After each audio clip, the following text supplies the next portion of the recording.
Voici une vidéo qui va faire référence aux vecteurs coplanaires. Mais avant toute chose, il faut comprendre les vecteurs parallèles pour bien comprendre les vecteurs coplanaires. Alors les vecteurs parallèles sont synonymes d'un adjectif qu'on appelle la collinéarité, contrairement aux vecteurs coplanaires qui font référence à ce qu'on appelle la coplanéarité. Ne pas confondre la collinéarité de la coplanéarité et ne pas confondre des vecteurs parallèles des vecteurs coplanaires. Alors, de quoi parle-t-on ici? Eh bien, il faut construire, on va tout construire de A à Z. La construction se fait sur base de vecteurs. Donc, je rappelle qu'un vecteur, c'est peut être supporté par une droite. Hein. Un vecteur, c'est un segment de droite, hein, donc il peut être supporté par une droite euh, qui possède des caractéristiques telles que direction, sens et intensité. Direction, sens et intensité. Intensité, c'est le module.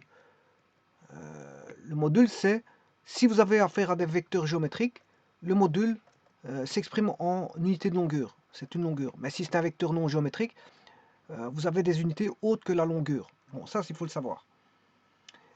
Et ce vecteur-là peut être soit libre, ou il peut être lié à un point d'application. Alors, libre, s'il est libre, vous fixez votre point d'application dans le plan ou dans l'espace, peu importe. Si il est lié, ben, vous devez le lier à un point fixe du plan ou de l'espace. Donc il existe les vecteurs libres et les vecteurs liés. Donc on va partir sur base de vecteurs. Et alors si il est lié, ben, pour le vecteur libre, il dépendra de son intensité ou son module ou ce qu'on appelle la norme. Norme, intensité, module, c'est la même chose. Ou longueur si c'est un vecteur géométrique. Parce que le vecteur géométrique, il a une longueur exprimée en unité de longueur, mètre, centimètre, décimètre, millimètre. Voilà. Vecteur géométrique, c'est plus le cas. Hein. On parle plus de longueur, mais de norme ou d'intensité ou de module. Alors, il a une direction dans le plan ou dans l'espace, voilà, et il a un sens. Alors pour le vecteur lié, c'est la même chose, si ce n'est qu'il a un point d'application en plus. Donc il a 4 caractéristiques alors que le vecteur libre en contient 3. Bon, ça c'est une chose. La seconde chose, c'est qu'il faut savoir que les vecteurs parallèles sont de dimension 1. Vecteurs parallèles sont de dimension, c'est un espace vectoriel de dimension 1. Alors, un espace vectoriel de quoi? Ben, des vecteurs. Quels vecteurs? Ben, soit les libres ou les liés. V plus est un espace vectoriel sur le champ R plus fois, sur le champ R plus fois. Alors, j'aurais pu mettre le R, c'est un réel. C'est-à-dire qu'il n'a pas de... En science, il n'a pas de d'unité, c'est un nom pur. Mais si vous mettez K plus fois, ça va dépendre des unités de K. Hein. Le K, il a des unités en science. Hein. Voilà, c'est ce qu'on appelle un scalaire. Donc ça, c'est purement un réel. Et ça, c'est un scalaire, ça veut dire qu'il a des dimensions bien définies. Tout comme le vecteur géométrique, il a pour dimension une longueur, alors qu'un vecteur qui n'est pas géométrique, il a des dimensions autres qu'une longueur. Alors on peut avoir des vecteurs libres, c'est V+, ou des vecteurs liés à un point, ce qu'on appelle V plus fois. V+. Alors aussi bien V+, est un groupe commutatif, que VA+, est un groupe commutatif aussi. Hein. On le démontre assez aisément, d'ailleurs je l'ai fait dans une vidéo, pour montrer que V+, bon je n'ai pas encore démontré que c'était un groupe commutatif, mais ça sera fait instamment, ça va bientôt être fait. Je démontrerai que V+, est un groupe commutatif, et voire même un espace vectoriel. Je vous montrerai que c'est un espace vectoriel sur le champ R plus fois. Mais que, sachant, si on prend comme hypothèse que V+, est un groupe commutatif, on peut démontrer assez aisément que VA+, est un groupe commutatif, et donc les vecteurs parallèles constituent un espace vectoriel de V+, sur le champ R plus fois, ou VA+, sur le champ R plus fois, qui est de dimension 1, qui représente la droite vectorielle. C'est la droite vectorielle. Alors, son écriture s'écrit par l'entremise d'un, ce qu'on appelle un, un rapport d'homothétie. C'est un rapport d'homothétie qui va définir voilà, le rapport entre les vecteurs parallèles. Alors il a une base qui est I, il a une base qui est I, et on peut l'écrire en tant que combinaison d'un seul vecteur, et c'est aussi, voilà, on peut l'écrire les vecteurs seront linéairement dépendants, puisqu'ils sont parallèles. Voilà. Alors maintenant, si je veux faire une référence avec ce que j'ai à te dire, les vecteurs coplanaires, c'est toujours V+, c'est un espace vectoriel de V+, sur R plus fois, ça ne change pas. Alors là, je prends R qui est un champ des réels, qui est le champ des réels. Alors je peux prendre aussi les champs des scalaires K avec une unité, avec une dimension donnée dans le système international, hein, K plus fois. Là c'est un scalaire. Pas confondre en sciences, en mécanique, on distingue bon, le champ des réels, le champ K, ou le champ K est donné avec une unité autre que, voilà, si on avait un nombre pur comme dans R. R est un nombre. Ce sont une sélection dans l'espace des nombres réels, enfin, dans l'espace des nombres réels. Donc c'est un nombre pur. Si vous prenez K, là, à ce moment, il y a une dimension référencée avec unité du système international. Alors, j'aurais pu mettre aussi un vecteur libre, c'est pas un problème, hein, ça, VA+, que je parle de V+, ou VA+, ça change rien. Alors, sachez que cette fois-ci, les vecteurs coplanaires seront de dimension 2. La base, on aura besoin d'une base I et d'une base J. Et là, ce sont les vecteurs seront, on aura toujours une combinaison linéaire. Ils pourront être écrits comme une combinaison linéaire de deux vecteurs. On va le voir après. Voilà, et on a, voilà, ce sera des projections ici. Ça va être basé sur des projections. Donc la géométrie qui est induite là, ici, pour les vecteurs parallèles, c'est des rapports d'homothétie. Par contre, ici, ce sont des projections. Voilà. Et alors, on aura des vecteurs qui seront linéairement indépendants, et on pourra écrire une combinaison linéaire de deux vecteurs. Voilà. Donc ça, c'est pour faire, on va dire,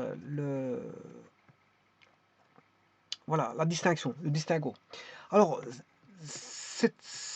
les vecteurs parallèles ont déjà été expliqués, hein. Bon, vous allez voir la vidéo, vous tapez vecteur parallèle, tout a été établi, hein. Si je fais que énumérer certaines choses que j'avais expliquées auparavant, voilà, un vecteur peut être le support d'une droite, et donc on peut avoir les deux droites qui contiennent les vecteurs. Bon, dans les vecteurs glissants, on a d'office une droite, mais sinon, quand vous avez des vecteurs, on note pas on note pas, on dessine pas son support. Quand on a des vecteurs liés ou libres, on ne dessine pas le support de la droite. Alors, quand est-ce que ce sera parallèle? Si on a un rapport d'homothétie entre les vecteurs, ou encore si les supports des droites sont parallèles, ou tout simplement si les droites ont des systèmes de paramètres directeurs au travers d'une direction delta donnée, des systèmes de paramètres directeurs proportionnels entre eux par rapport à une direction delta donnée. Voilà. Et ça, on peut dire que c'est parallèle. Bon, maintenant, je vais expliquer la collinéarité. C'est très simple, hein. Bon, par rapport aux droites. Oui, et ici, ça va être un plan, hein. Autant on a une droite, ici, on aura un plan. Voilà. Ici, les vecteurs parallèles sont voilà, une dimension, hein, c'est la droite vectorielle, si vous voulez, alors que bon, les vecteurs coplanaires forment le plan. Alors maintenant, comment former un plan? Trois points non alignés forment un plan. Voilà. Si vous prenez trois points non alignés, ça forme un plan. Ce qui veut dire qu'avec ces trois points non alignés, je peux construire des droites. Donc deux droites séquentes forment un plan. Mais attention que deux droites parallèles aussi forment un plan, hein. Si vous mettez deux droites comme ceci, vous pouvez poser quelque chose au-dessus, hein. Vous pouvez mettre un plan au-dessus de deux droites parallèles. Donc deux droites parallèles ou deux droites séquentes forment un plan. Alors ici, on aura le parallélisme. On aura le parallélisme, alors que là, on aura voilà. Alors, quand je dis parallélisme, c'est parallèle confondu ou distinct, peu importe, hein. On peut avoir des vecteurs qui sont parallèles distincts, ou des parallèles, ou ou tous des vecteurs sur un même axe, de même origine. Donc à ce moment, ce sont des vecteurs liés, et on aura des vecteurs liés à l'origine. VA ou VO, O étant l'origine. Voilà. Donc, quand je dis parallèle, c'est parallèle distinct confondu. Tout ça, ça a été expliqué. Bon, maintenant, il y a juste un point où je voudrais revenir. On va manipuler. euh, donc, qu'est-ce qui forme un plan? Ben, deux droites séquentes forment un plan, deux droites parallèles forment un plan, trois points non alignés forment un plan. On peut dire aussi deux vecteurs forment un plan, etc. Un plan peut être formé par beaucoup d'objets, beaucoup d'objets. Alors, ceci étant dit, maintenant ce que je veux voir, c'est les vecteurs liés et vecteurs libres à toute vitesse, puisqu'on peut les définir comme étant euh, tout d'abord, il faut partir de l'espace métrique. On part de l'espace métrique que je vais appeler E, qui est l'ensemble infini triplement de points euh, de l'espace, muni bien sûr de la distance euclidienne, mais aussi de la norme, hein, la norme vectorielle. S'il il y a la distance dans l'espace, on a la norme vectorielle aussi, hein. Voilà. Alors l'ensemble, je définis un ensemble, bien sûr pour lequel je vais prendre un élément de E, de l'espace euclidien, et puis j'en prends un autre, hein, j'en fais un produit cartésien, je prends un second élément comment on appelle ça, de l'espace euclidien, et je vais former euh, des couples de deux points. Alors par exemple, je prends tous les couples que je vais appeler y, z, tel que y appartient à E, et bon, le et ici, je vais mettre un connecteur. Un connecteur et, ça c'est et, parce que le ou il est comme ça. Voilà. Et z appartient à E. J'en fais un produit cartésien. C'est celui des vecteurs liés. Ça, on a les vecteurs liés. Donc ce sont les vecteurs liés. Alors après, on définit une relation d'équivalence que je vais appeler S, de telle manière que je vais écrire, bon, c'est de E fois E dans E fois E, où Y virgule Z, tous les vecteurs bon, qui sont équivalents, c'est une relation d'équivalence, hein, au vecteur TU, si et seulement si YZ et TU ont même, vous l'aurez compris, hein, l'égalité aux mêmes normes. Donc l'équivalence, ce sera quoi? Même norme, même direction,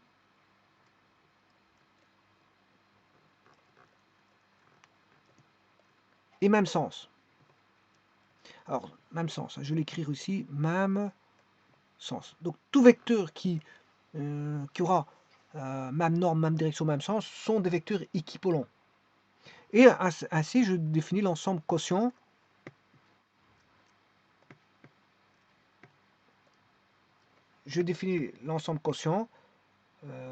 qui est, je ne sais pas comment est-ce que je peux l'appeler, E, enfin non, E je l'ai déjà attribué, je vais l'appeler EF, l'ensemble quotient F, tel que, bon, je prenne E fois E, l'ensemble des vecteurs de E fois E sur S. Voilà. Et ça, c'est l'ensemble des vecteurs libres. L'ensemble des vecteurs libres est pris comme un ensemble quotient. Donc, c'est tous les vecteurs voilà, qui sont équivalents à un vecteur donné. Un vecteur donné. Équivalent, ça veut dire équivalent, hein. C'est la même chose. Parce qu'il y a une relation d'équivalence, même direction, même sens, même norme. À partir de là, bon, on a défini les vecteurs libres. Ça, ce sont les vecteurs libres, alors que je suis parti des vecteurs liés. Donc je définis d'abord les vecteurs liés pour enfin retomber par une relation d'équivalence sur les vecteurs liés. Bon, ça veut dire qu'on a quoi? On a on a de la consistance. La consistance, c'est qu'on a un espace euclidien, un espace triplement infini de points munis de la distance euclidienne, donc de la norme d'un vecteur. Donc on a E, qui est un espace euclidien. On a des vecteurs liés, des vecteurs libres, qui sont V+, qui est un groupe commutatif sur un champ, qui est un espace vectoriel sur un champ R plus fois, où V+ est un groupe commutatif. Voilà. Bon, ça c'est une chose. Et ça, ce sont les vecteurs libres. Alors, les vecteurs liés, je peux définir VA, comme je l'ai fait, ou VO, peu importe, par rapport à un point O. VA+, est un groupe commutatif, mais VA+ est un espace vectoriel sur le champ R plus fois. Alors, les éléments de V seront appelés des vecteurs et de VA seront appelés des vecteurs aussi. Mais des vecteurs liés pour VA, des vecteurs liés pour V. Voilà. Alors, sachant cela, comment définit-on bon, je reviens un petit peu sur le parallélisme. Les vecteurs parallèles sont définis par une relation d'homothétie. Alors, tout vecteur V est égal à V. Bon, ce qu'on peut écrire, c'est déjà V fois I, où I est la base. I, c'est la base de dimension 1. Vous aurez compris que voilà, V, c'est quoi? C'est la norme de V. Alors, avec un plus ou moins, en fonction que c'est algébrique ou pas. Maintenant, si vous mettez, bien sûr, V, c'est la norme, c'est strictement positif, hein, puisque c'est une norme. La norme de V devient un scalaire que j'appelle V, mais c'est un scalaire strictement positif. Alors, est-ce qu'il peut être nul? Ben, s'il est nul, vous aurez un vecteur nul. Hein. Vous aurez un vecteur nul, vous aurez le point. Alors, si vous avez une origine, vous retomberez sur l'origine. Alors, là, on a affaire à la mesure algébrique. En mettant plus ou moins, on a la mesure algébrique du vecteur V. C'est-à-dire son module affecté du signe plus ou moins suivant que le sens de V, vis-à-vis du vecteur, bien sûr, I. S'il va dans le même sens que V, s'il va dans le même sens que I, ce sera positif. S'il va dans le sens contraire de I, c'est négatif.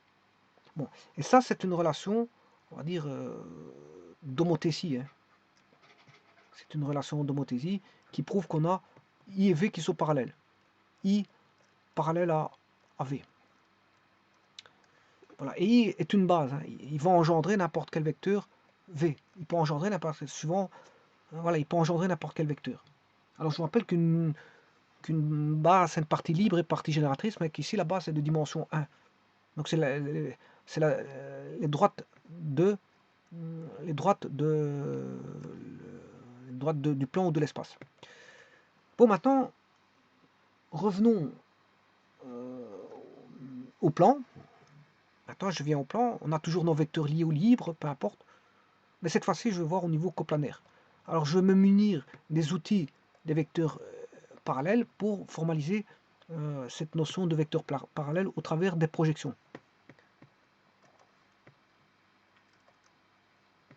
Alors, en disant ça, je vais considérer maintenant des vecteurs situés dans un même plan. Donc, on a l'objet, c'est plus une droite vectorielle, mais c'est un plan. Alors, il est bien de dimension 2. Et de dimension 2. Donc, on a des vecteurs situés dans un même plan, que je vais appeler ici le plan pi. Hein, pi. Ici, on a un espace vectoriel de dimension 2. Donc, on a un espace vectoriel de dimension 2. C'est-à-dire qu'il faudra deux vecteurs de base ici, i et j, pour définir tout vecteur du plan. Pour définir tout vecteur de la droite, il faut un seul vecteur qui est i. On est en dimension 1, c'est la droite vectorielle. Mais pour définir tout vecteur du plan, il faut définir deux bases, qui est voilà, la base i et la base j. Donc une base, enfin c'est pas deux bases, c'est une base. Il est composé de deux vecteurs, c'est ça que je veux dire. Une base de cet espace vectoriel donc, est formée par deux vecteurs qui sont dans le plan. Ils sont concurrents, ils vont concourir, si vous voulez, à l'origine O. Et on va former de ce fait un repère O. Un repère dont l'origine est O et la base est I, J. Ça, c'est la base. La base est composée de deux vecteurs cette fois-ci. Et le repère, il possède une origine et une base, où la base est IJ. Et donc, bien sûr, ils sont concurrents ou en O. Et donc, je peux le tracer au niveau du plan de la façon suivante. Je vais mettre... Alors, ça, vous reconnaissez ce que c'est. Hein. Si je mets une origine, O, alors je vais mettre I. Ça, vous aurez reconnu ce que c'est. Je peux écrire par rapport à I une composante que je vais appeler V. Voilà. Si je veux savoir le vecteur OV, qui est V, ce sera égal à plus ou moins la norme de V fois I.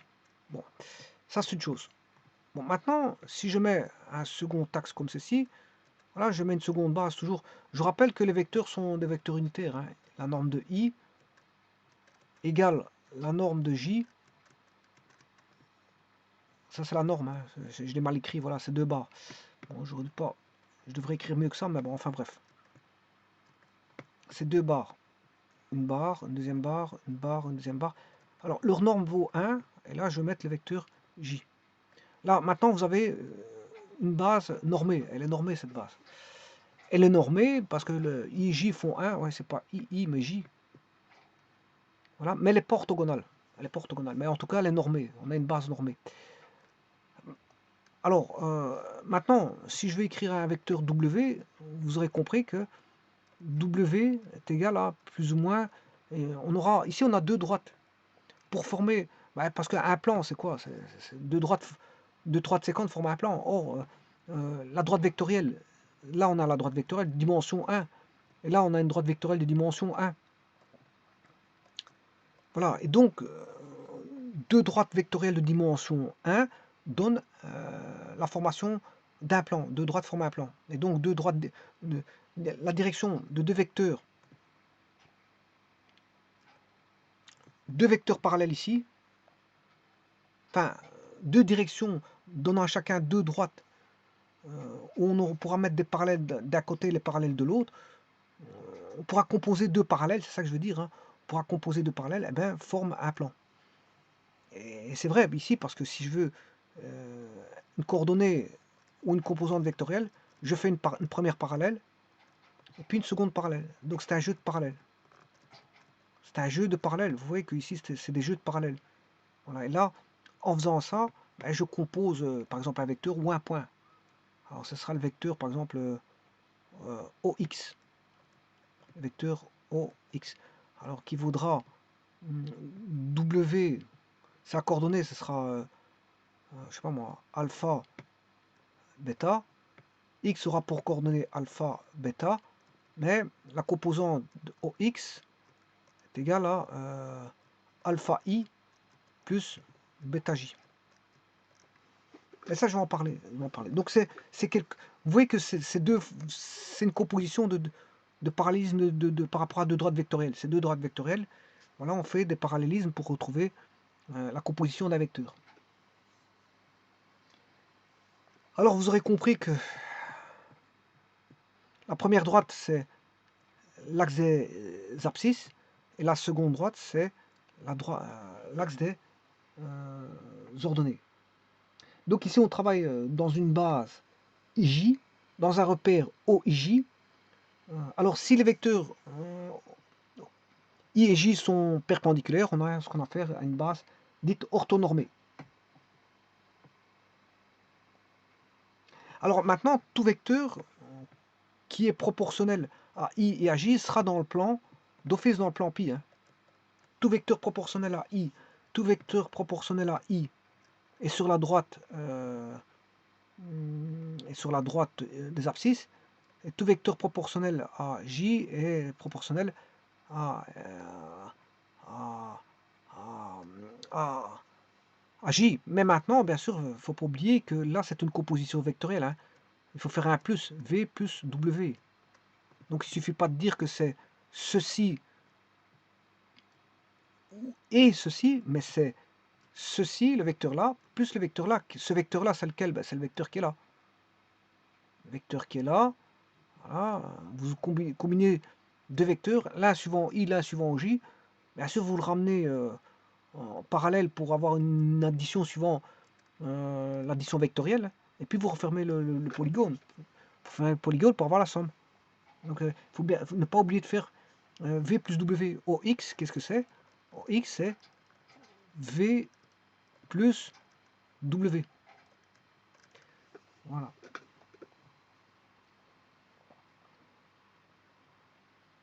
Donc en temps même, qu'est-ce que je viens d'écrire ici? OX, si j'appelle OX, je vais l'appeler T. Ben, je viens d'écrire ce qu'on appelle une combinaison linéaire. Hein. C'est une combinaison linéaire de deux vecteurs. Alors je rappelle une combinaison linéaire, comme on écrit une combinaison linéaire, c'est tout vecteur que j'appellerai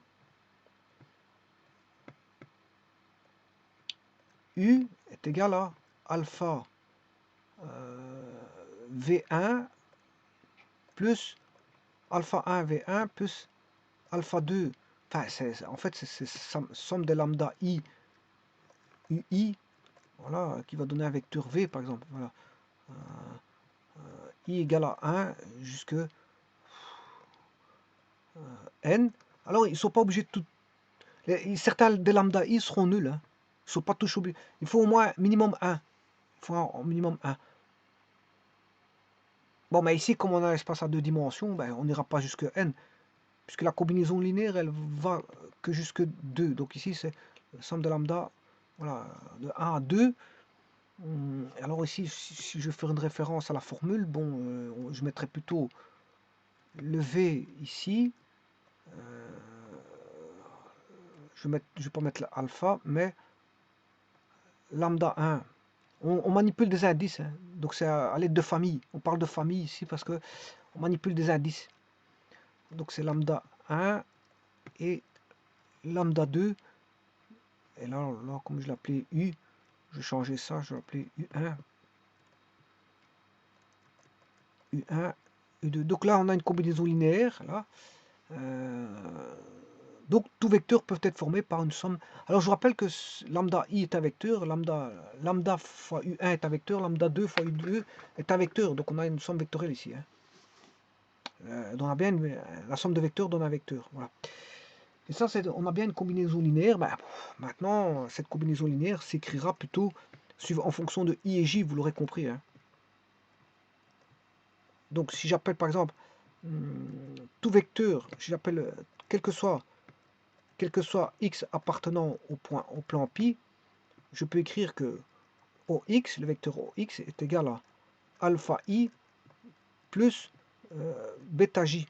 Alors qu'est-ce que c'est que le alpha? C'est la composante x en x de i, et qu'est-ce que c'est que le bêta? C'est la composante en y. Voilà, la composante en y du vecteur en j. Là, en fait, là, vous avez bien une somme vectorielle qui est U, c'est un vecteur U plus V. Alors ici, voilà, donc X serait ceci. Donc là, on a bien une combinaison linéaire, hein, combinaison linéaire. Et alors, je dirais même que les vecteurs, tout comme on a une combinaison linéaire de 1, une combinaison linéaire ici pour le rapport de Montessi quand on a des vecteurs parallèles. Alors pour des vecteurs parallèles, vous aurez le rapport de Montessi, je vous l'ai mis tout à l'heure. Là, pour la droite vectorielle, c'est V est égal à alpha, alpha I. Voilà, plus ou moins. Enfin, ici, il n'y a pas besoin de... Parce que ici, je parle pas de module, hein, je parle d'un nombre. Alpha peut être positif ou négatif ou nul, on s'en fout. C'est... voilà, alpha. Et là, on a une combinaison linéaire. Et en même temps, là, il est, on va dire, c'est le rapport d'homothétie. Et c'est linéairement dépendant. Alors, je rappelle la dépendance ou l'indépendance linéaire.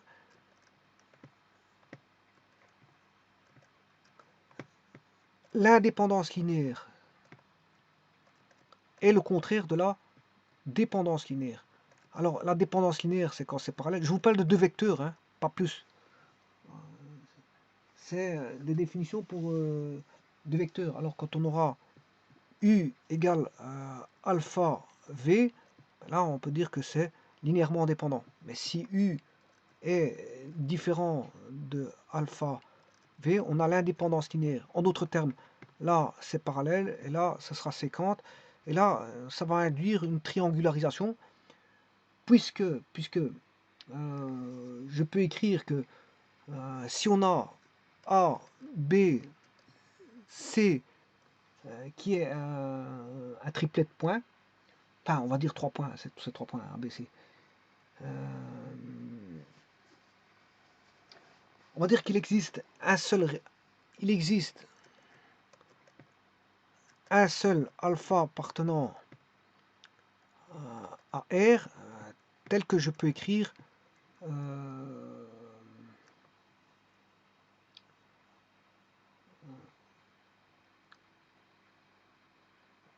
U égale U différent de alpha V.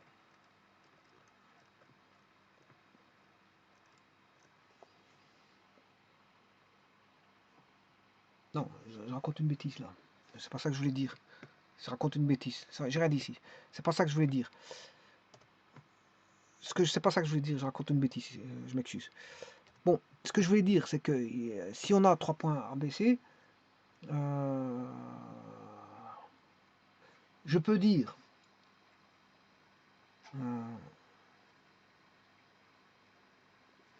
il existe donc un seul alpha appartenant à R tel que alpha AB est égal à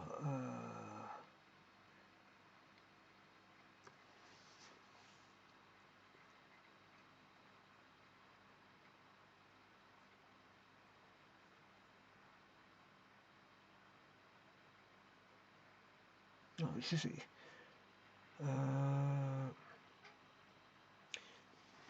c'est pas ça que je veux dire. Je m'excuse.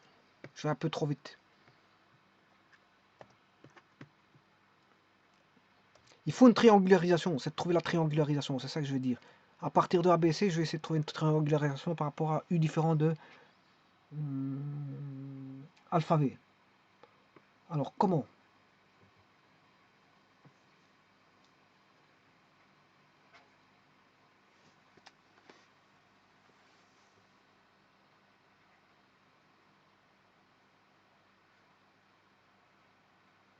Alors, je pourrais dire que U, V sont linéairement indépendants si, quel que soit... Ouais, parce qu'il existe un seul alpha appartenant à R, c'est pour celui-là. Hein. C'est pour le parallélisme. Il existe un. Par contre, ici, linéairement indépendant, c'est quel que soit alpha appartenant à R, voilà, ça n'a plus rien à voir, c'est plus un quantificateur. Enfin, c'est un quantificateur ici, c'est pas quel que soit et non pas. C'est un quantificateur quel que soit et pas un quantificateur d'existence, mais de quel que soit. C'est quel que soit ici. L'existence, c'est pour la dépendance linéaire. Il existe un seul alpha appartenant à R. Voilà, c'est U égale alpha V. Il existe un alpha appartenant à R, voilà, tel qu'on peut écrire U égale alpha V. Mais maintenant, en linéairement indépendant, c'est UV sont linéairement indépendants si quel que soit alpha appartenant à R, alpha U différent d'alpha V. Et là, je veux montrer qu'il y a triangularisation. C'est ça que j'étais en train de chercher tout à l'heure. Pour avoir la triangularisation,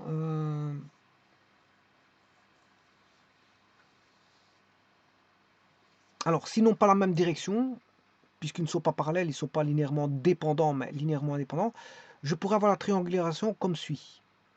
Voilà. Là, il faudrait que je mette place les bons vecteurs. Alors, U, V. Alors, si je pars de A à B, à C, voilà. Je peux poser U égale à C, V égale à B. Et là, effectivement, on aura U différent de alpha V. Et ça, pour tout alpha appartenant à R. Voilà. Et donc là, on a bien une triangularisation parce que j'ai 3 points. On aura un triangle. ABC est un triangle. Alors, voilà, ABC est un triangle. Alors, si vous voulez exactement comment obtenir le BC, ben, vous mettez le V ici. Vous faites AC plus AB. Voilà, vous allez obtenir le vecteur CB.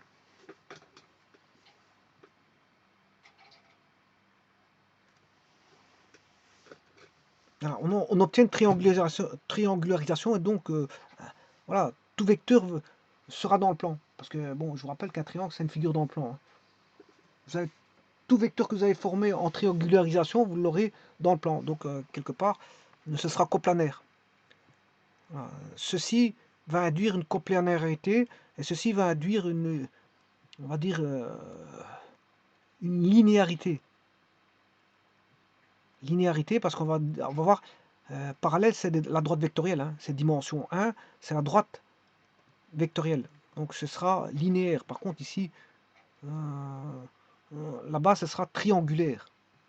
Triangulaire, qu'on pourra mettre bien sûr dans un plan pi. Et là ce sera linéaire qu'on pourra mettre sur une droite D. Sur une droite D. Voilà.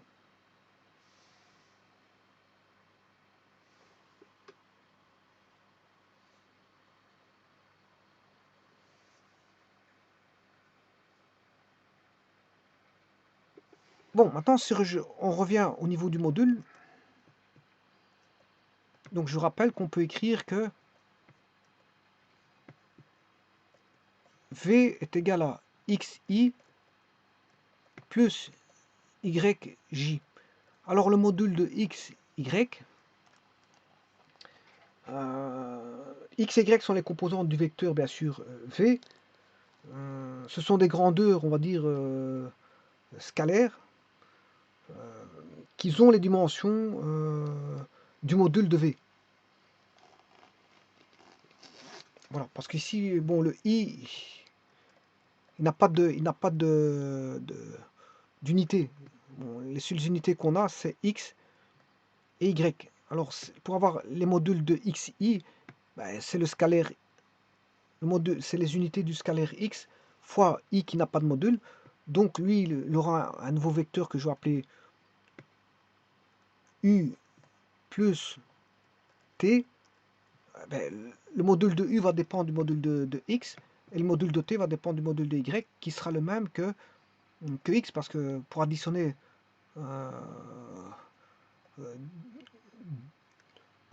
deux vecteurs, il faut que leur module soit le même. En addition, le module doit être le même. Et donc le module de V sera celui de U, celui de T, et celui de U va dépendre du module, enfin je parle des dimensions, c'est ça que je parle, hein. Je parle des dimensions. Je parle des dimensions du module. Les dimensions du module de V seront les dimensions du module de U, ou encore les dimensions du module de T. Donc la dimension du module de U sera la même que la dimension du module de T, parce qu'on fait une addition, et les additions, on doit additionner absolument des dimensions identiques. Mais la dimension de U va dépendre de la dimension du scalaire X, parce que I est sans dimension. Et la dimension de t va dépendre de la dimension du scalaire y, puisque j n'a pas de dimension. Et que la somme, ici, enfin que x et y ont même dimension. Parce que de nouveau, on se retrouve avec une somme ici. Parce que ij n'ont pas de dimension. Ça provient des dimensions de... Tout dépendra viendra de dimension de xy, et xy aura la dimension de v. C'est ça que je veux dire. Xy aura la dimension de v.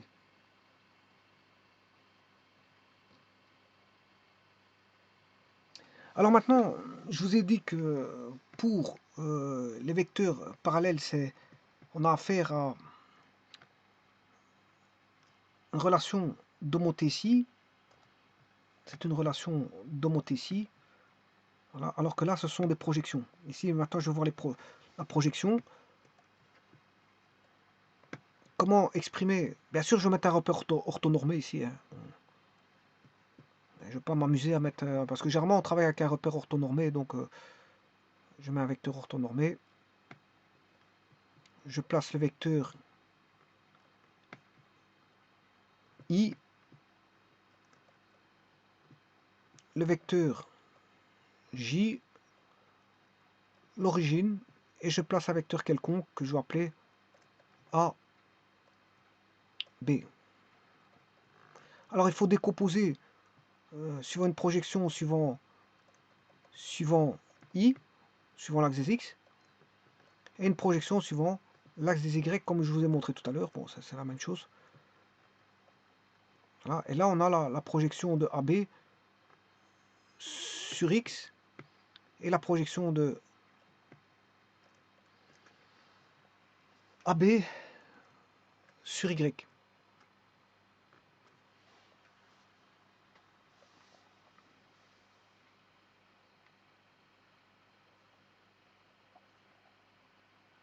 Alors, je peux exprimer, pour aller pour aller vite, hein, si ce vecteur-là, j'appelle V1, ce vecteur-là, V2, ben, V1, on le retrouve ici. V1, on le retrouve là, bien sûr. Voilà, et V2, on le retrouve ici. V2, on le retrouve là. Donc, que vaut AB? Le vecteur AB, c'est égal à V1 plus V2. C'est égal à V1 fois I plus V2 fois J. C'est une question de projection. Sur des vecteurs, voilà, chacun, l'un sur l'X, X, parce qu'il est parallèle à X, et l'autre sur Y parce qu'il est parallèle à Y, tout simplement. On va chercher les composantes, et puis on somme parce que AB est une somme vectorielle de V1 plus V2. Hein. Voilà.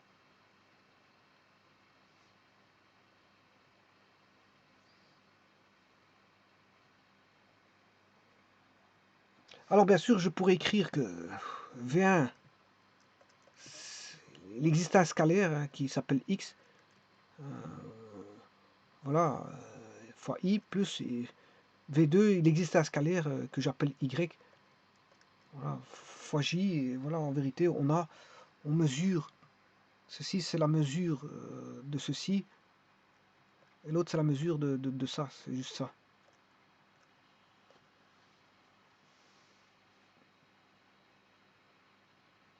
Alors je vous rappelle que X, I et YJ sont des vecteurs ayant les mêmes dimensions que V, hein, je vous rappelle ça. Et comme I et J sont des vecteurs unitaires, donc sans dimension, les scalaires X et Y auront les mêmes dimensions que le vecteur V. Voilà. Et je dirais plutôt le module du vecteur V. Bon, maintenant je vais voir des cas particuliers. Qu'est-ce qui se passe si V égale vecteur nul? Ben, ça veut dire que on a x égale 0, y égale 0. Hein. On a 0i plus 0j. On a 0 plus 0, puisque x vaut 0 ici, y vaut 0, ben, on a 0 plus 0, ben, ça fait 0. Ça veut dire que le vecteur AB est nul, ça veut dire qu'on a un point. C'est un point. Le vecteur AB, ce sera un point.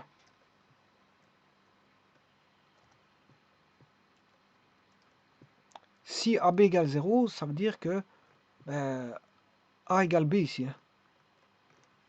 On a un point.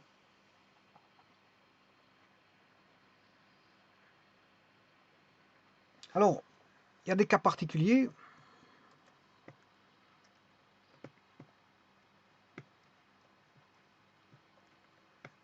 Si V est parallèle à... Le vecteur V est parallèle à OX, ben vous aurez compris qu'on aura... Le vecteur V vaudra X fois I. Il n'a qu'une composante en I. Et en J, il vaudra 0J. Donc, il n'a pas de composante en J. Donc, c'est un vecteur qui vaudra X 0 en composante. Bon, inversement, s'il est parallèle à...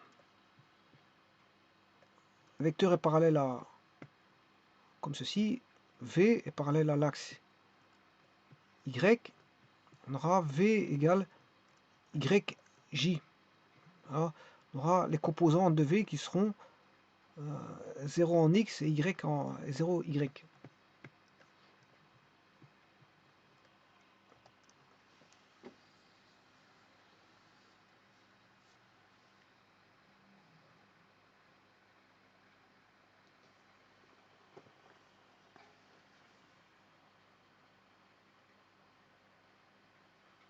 Alors maintenant, si on parle par rapport à l'origine, je vous ai déjà dit ça, si on parle par rapport à l'origine, il y a un cas particulier, si on parle d'un vecteur par rapport à l'origine, OM, le vecteur OM, j'écrirai OM égale XI plus YJ. X et Y sont les composantes, mais X et Y sont aussi les coordonnées.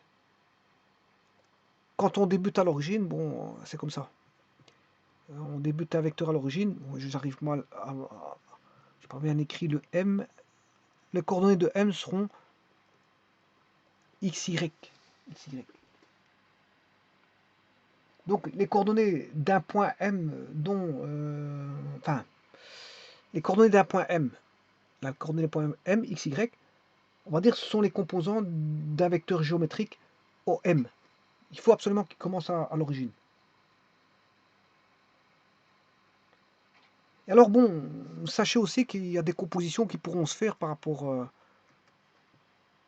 puisque comme on a un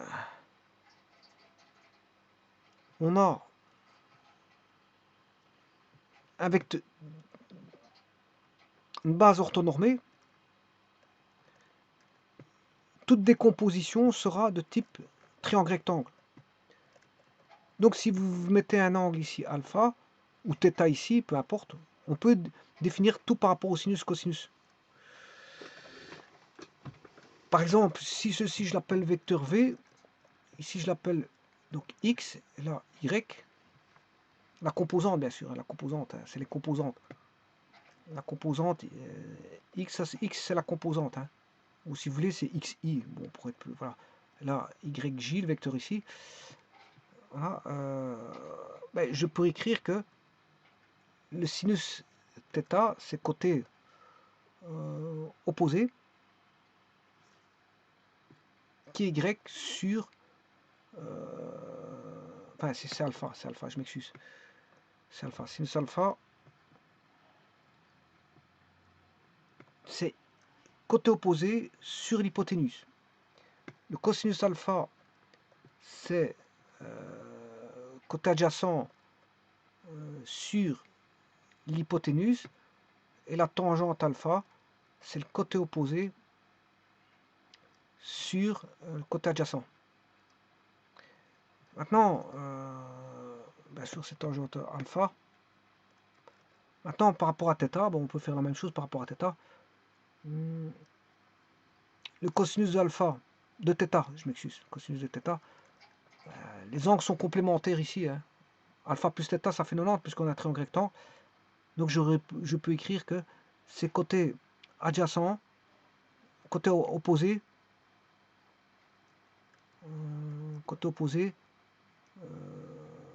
sur côté adjacent. Sinus θ, non, je m'excuse, je me suis complètement trompé ici. Le cosinus, c'est côté opposé, adjacent sur l'hypoténuse. Or, l'adjacent, c'est y sur l'hypoténuse. Sinus θ, c'est côté opposé sur l'hypoténuse. Et la tangente de θ, c'est côté opposé sur l'adjacent.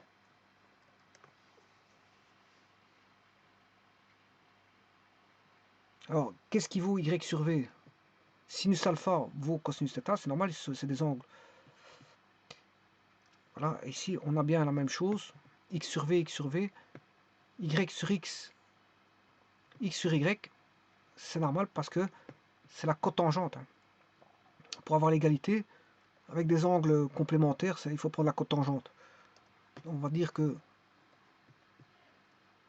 cotangente θ est égal à tangente alpha, c'est-à-dire cotangente...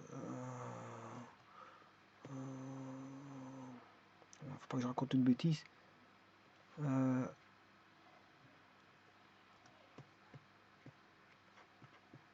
Tangente θ,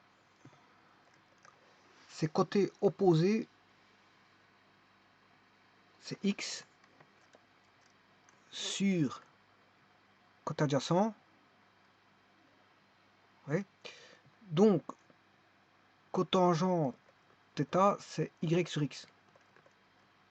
Voilà. Donc, la tangente est égale à la cotangente. Ça va parce que c'est des angles complémentaires. Leur somme fait 90 entre alpha et θ. Sinus alpha vaut cosinus θ. Et cosinus alpha vaut sinus θ. Voilà. Et tangente alpha vaut cotangente θ. Ouais. Donc, tout est bon. Là, vous pourrez récupérer un angle. Comment? Si vous voulez un angle, ici, vous récupérez par arc sinus y sur v. Là, arc cosinus x sur v. Là, arc tangente y sur v. Vous aurez y sur x, je m'excuse, y sur x.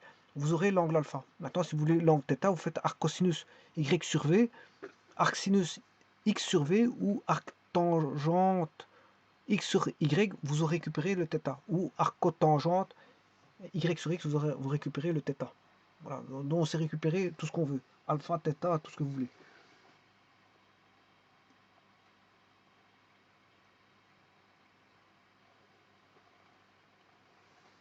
Alors, je vais terminer ici.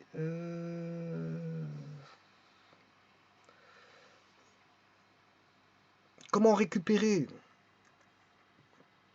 par rapport aux composantes d'un vecteur dans un repère? Bon, il y a un repère de posé, je ne le dessine pas. Voilà. Il y a un repère de posé. Sachant qu'ici, on a x2, y2, x1, y1, ben vous faites tout simplement, pour avoir les composantes y, j et x, i du vecteur u, ben vous faites x2 moins x1, vous avez les composantes en x, i, plus y2 moins y1, j, vous allez avoir les composantes en y du vecteur u. Ça, c'est le vecteur u.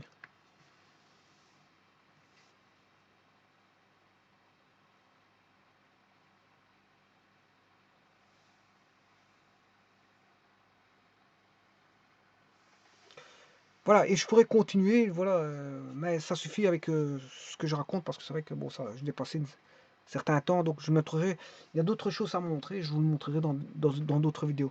Je vous remercie.